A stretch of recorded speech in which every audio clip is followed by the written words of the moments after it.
بسم اللہ الرحمن الرحیم. السلام علیکم ویورز. دس از ڈاکٹر شہمیر علی میمن اور آج ہم بہت امپورٹنٹ ٹاپک ہے ریگارڈنگ دی مردانہ ہارمون جس کو ہم ٹیسٹوسٹیرون کہتے ہیں. ٹیسٹوسٹیرون کہلاتا تو مردانہ ہارمون ہے، بٹ یہ عورتوں کے اندر بھی موجود ہوتا ہے. ویورز، مردوں کے اندر ٹیسٹوسٹیرون ٹیسٹیز کے اندر مینوفیکچر ہو رہا ہوتا ہے، بن رہا ہوتا ہے.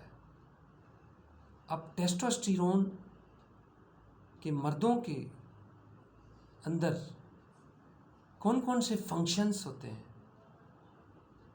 کیونکہ یہ مردانہ ہارمون کہلاتا ہے. Number 1، fertility. اسپانس مینوفیکچر میں مدد کرتا ہے، اسپانس بننے میں مدد کرتا ہے. دوسرے نمبر پہ لبیڈو، مردانہ جنسی خواہش کو مینٹین رکھنے میں، انہینس کرنے میں مدد فراہم کر رہا ہوتا ہے، خواہش میں مدد کر رہا ہوتا ہے. تھرڈ،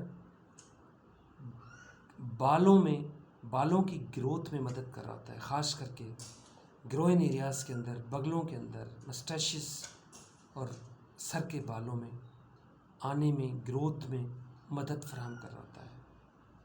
فورتھ، مسلز کو اسٹرینتھن کر رہا ہوتا ہے، پٹھوں کو مضبوطی فراہم کر رہا ہوتا ہے.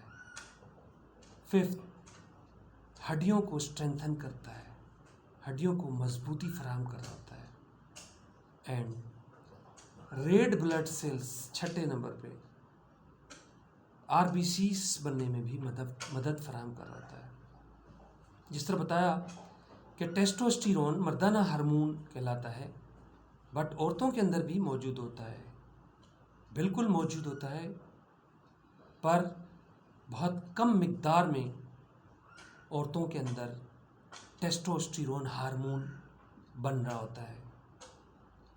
مردوں کے اندر ٹیسٹوسٹیرون ٹیسٹیز کے اندر بتایا بنتا ہے، عورتوں کے اندر ایڈرینل گلینڈز اور اووریز کے اندر بن رہا ہوتا ہے. اب عورتوں کے اندر ٹیسٹوسٹیرون کا کیا فنکشن ہے؟ اگین، جنسی خواہش کو مینٹین رکھتا ہے عورتوں کے اندر بھی، اور بال، ہیئر گروتھ کے اندر، گروئن ایریاز ایوری ویئر، بالوں کی گروتھ میں مدد فراہم کرتا ہے. تھرڈ، پٹھوں کی مضبوطی میں اس کا امپورٹنٹ رول ہے، اور ریڈ بلڈ سیلز RBCs بننے میں مدد کرتا ہے. اینڈ ہڈیوں کی اسٹرینتھن، ہڈیوں کی مضبوطی بھی فراہم کر رہا ہوتا ہے. اب اگر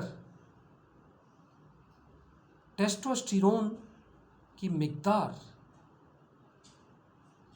بڑھ جائے، خاص کر کے عورتوں کے اندر، عورتوں کی بات کریں گے، مردوں کو بھی ڈسکس کریں گے نیکسٹ لیکچر میں.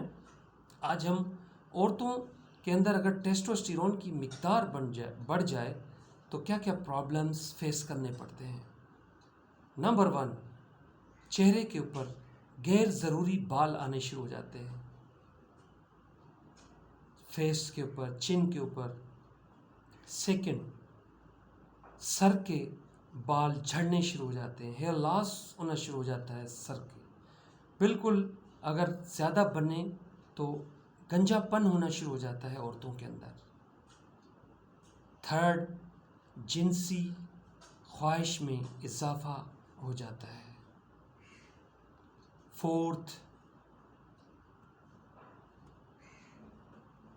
اریٹیشن، موڈ ڈس آرڈر، موڈ سوئنگس آنا شروع ہو جاتی ہے. پھر اسکن آئلی ہونا شروع ہو جاتی ہے، اور اسکن کے اوپر، فیس کے اوپر پمپلز، ایکنی وغیرہ ہونے شروع ہو جاتے ہیں. جو امپورٹنٹ چیز ہے. کیوں کہ جس طرح بتایا کہ ٹیسٹوسٹیرون عورتوں کے اندر بہت کم مقدار میں ہوتا ہے، مردوں کے اندر زیادہ مقدار میں ہوتا ہے. اور مردوں کے ٹیسٹیز کے اندر بنتا ہے ٹیسٹوسٹیرون، عورتوں کے ایڈرینلین گلینڈز کے اندر اور اووریز کے اندر بنتا ہے. اگر جس طرح ہم ڈسکس کر رہے ہیں کہ اضافہ ہو جائے، زیادہ بننا شروع ہو جائے، اووریز کے اندر چھوٹی چھوٹی سسٹ بننے شروع ہو جاتی ہیں. ان سسٹ کی وجہ سے مینسٹریول سائیکل عورتوں کی ارریگولر ہونا شروع ہو جاتی ہے. پیریڈس نارمل نہیں رہتے. آگے اگر کرونک ہو جائے تو پی سی اوز وغیرہ بھی ہونا شروع ہو جاتا ہے. دیٹس وائی اس طرح کی اگر کوئی بھی، خاص کر کے عورتوں کی بات کروں گا، اگر دیکھ رہی ہیں کہ چہرے پہ بہت زیادہ پمپلس، اسکن بہت زیادہ آئلی ہو رہی ہے اور غیر ضروری بال آنے شروع ہو گئے ہیں، اگنے شروع ہو گئے ہیں، سر کے بال تیزی سے جھڑنے شروع ہو گئے ہیں، موڈ سوئنگس ہو رہی ہیں، چڑچڑاپن ہو رہا ہے اور مینسٹریول سائیکل ارریگولر ہونا شروع ہو گئی ہے، تو فوری طور پہ اپنی کنسرنڈ معالج کے ساتھ، گائناکالوجسٹ کے ساتھ ضرور اپنی پرابلمس شیئر کرنے چاہیے تاکہ مرض کی بروقت تشخیص کرنے کے بعد پراپر طریقے سے اس پرابلم کی، اس تکلیف کی ٹریٹمنٹ یا مینجمنٹ کی جائے. مجھے امید ہے کہ آج کا چھوٹا سا لیکچر ریگارڈنگ دی ٹیسٹوسٹیرون، مردانہ ہارمون جو کہ مردوں میں بہت زیادہ بنتا ہے بٹ عورتوں کے اندر بھی بنتا ہے جو کہ بہت کم مقدار میں، جس طرح بتایا، تمام ویورز کو سمجھ میں آ گئی ہوگی. اس کے باوجود بھی کوئی کوئری ہے، کوشچن ہے، میرے یوٹیوب پہ ضرور لکھیں. میرا یوٹیوب ڈاکٹر شاہ علی میمن کے نام سے ہے. ودن 24 آورس میں رسپونڈ کرتا ہوں. اسی دعا کے ساتھ میں اجازت لوں گا. اپنا اور اپنی فیملیز کی صحت کا خیال رکھیں. اللہ آپ کا حامی و ناصر ہے. تھینک یو سو مچ. اللہ حافظ.